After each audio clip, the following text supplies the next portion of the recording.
ఏపీలో గ్రూప్ 2 పరీక్ష నిర్వహణపై ఉత్కంఠ నెలకొంది. ప్రభుత్వ లేఖపై ఇంతవరకు ఏపీపీఎస్సీ స్పందించలేదు. ఏపీపీఎస్సీ తీరుపై గ్రూప్ 2 అభ్యర్థులు తీవ్ర అసంతృప్తి వ్యక్తం చేస్తున్నారు. ప్రభుత్వం లేఖ రాసినా స్పందించకపోవడంపై మండిపడుతున్నారు. షెడ్యూల్ ప్రకారం రేపు గ్రూప్ 2 పరీక్షకు ఏర్పాట్లు జరుగుతున్నాయి. ఈ క్రమంలో ఏపీపీఎస్సీ నిర్ణయంపై ఉత్కంఠ కొనసాగుతోంది.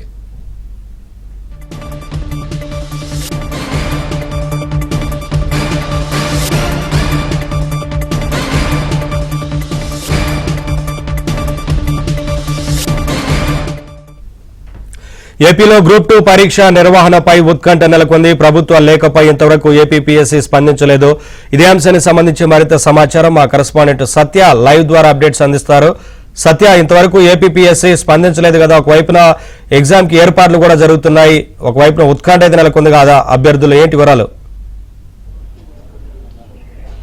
గ్రూప్ 2 మెయిన్స్ పరీక్షకు సంబంధించి అభ్యర్థుల ఎంపికలో రోస్టర్ను పాటించలేదని అభ్యర్థులు రాష్ట్ర వ్యాప్తంగా ఆందోళన వ్యక్తం చేస్తున్న పరిస్థితుల్లో ప్రభుత్వం వారి ఆందోళనను అడ్రస్ చేస్తూ నిన్ననే ఏపీపీఎస్సీ చైర్పర్సన్కు లేఖ రాయడం జరిగింది. పరీక్షలను వాయిదా వేయాలని విజ్ఞప్తి చేసింది. మరోవైపు ఈ అంశం న్యాయస్థానంలో ఉంది. వచ్చే నెల 11వ తేదీన దీనికి సంబంధించి న్యాయస్థానంలో విచారణ ఉన్న నేపథ్యంలో అటు కూడా ఈ ప్రభుత్వం పూర్తి స్థాయిలో తమ యంత్రాంగాన్ని సిద్ధం చేసుకుంటుంది. ఇదే సమయంలో ఏపీపీఎస్సీ చైర్మన్ నుంచి ఎలాంటి నిర్ణయం వెలువడకపోవడం, పైగా ఈ ఉదయం పరీక్ష యథాతథం అంటూ కూడా ఒక ప్రకటన ఏపీపీఎస్సీ ద్వారా విడుదల కావడంతో అభ్యర్థులు తీవ్ర ఆగ్రహం వ్యక్తం చేస్తున్నారు. ఒకవైపు ప్రభుత్వం అభ్యర్థుల విజ్ఞప్తులను పరిగణలోకి తీసుకుని పరీక్షలు వాయిదా వేయాలని నిర్ణయం తీసుకుని లేఖను కూడా పంపిన తర్వాత ఎందుకు ఏపీపీఎస్సీ ఈ విధంగా వ్యవహరిస్తుందనే దాని మీద అభ్యర్థుల్లో గందరగోళం నెలకొంది. మరోవైపు ఇటు ప్రభుత్వ వర్గాలు కూడా ఆమె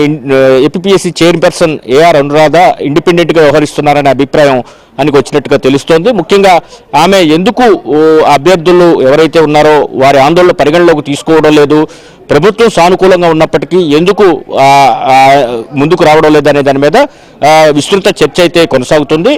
దీనికి సంబంధించి ఇప్పటి వరకు అయితే ఏపీపీఎస్సీ నుంచి ఎలాంటి ప్రకటన పరీక్ష వాయిదా పడినట్టుగా అయితే మాత్రం రాలేదు. దీంతో అభ్యర్థులు అయితే కొంతమేరకు అసంతృప్తిని వ్యక్తం చేస్తున్న పరిస్థితి. అటు ప్రభుత్వం కూడా ఆమె తీరు పట్ల, చైర్పర్సన్ తీరు పట్ల అసంతృప్తిని వ్యక్తం చేస్తున్న పరిస్థితి అయితే ఉంది. ఇక రెండో అంశం తీసుకుంటే కనుక ఏపీపీఎస్సీ మెయిన్స్కు మొత్తం 92,250 మందిని పరీక్ష రాయబోతున్నారు. వీరికి సంబంధించి రాష్ట్ర వ్యాప్తంగా 13 జిల్లాల్లో కూడా ఉమ్మడి జిల్లాల్లో 905 వేకెన్సీస్ ఖాళీలు ఉండగా ఈ 905 వేకెన్సీస్లో కూడా 175 సెంటర్లలో ఈ పరీక్ష నిర్వహించేందుకు ఏపీపీఎస్సీ ఏర్పాట్లు చేసింది.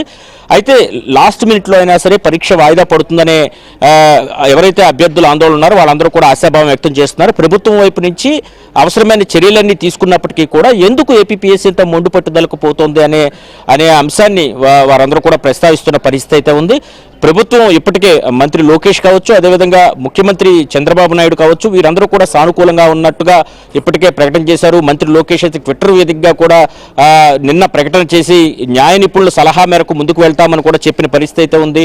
మరోవైపు ముఖ్యమంత్రి స్వయంగా ఏపీపీఎస్సీకి లేఖ రాయాలని ఆదేశించి ఆ లేఖను కూడా పంపినప్పటికీ కూడా దాని పరిగణలోకి తీసుకోకపోవడం, ఈ క్షణం వరకు కూడా ఏపీపీఎస్సీ నుంచి ఎలాంటి ప్రకటన రాకపోవడంతో అభ్యర్థుల్లో అయితే తీవ్ర గందరగోళం నెలకొంది. రేపు పరీక్ష ఉంటుందా లేదా అనేది వారైతే ఆందోళన అయితే వారిలో ఇంకా కొనసాగుతున్న పరిస్థితి అయితే ఉంది. దీనికి ఒక ఫుల్ స్టాప్ పెట్టాల్సిన బాధ్యత అయితే ఏపీపీఎస్సీ పైన ఉందని మనం స్పష్టంగా చెప్పుకోవచ్చు. Thank you Satya, thanks for the updates.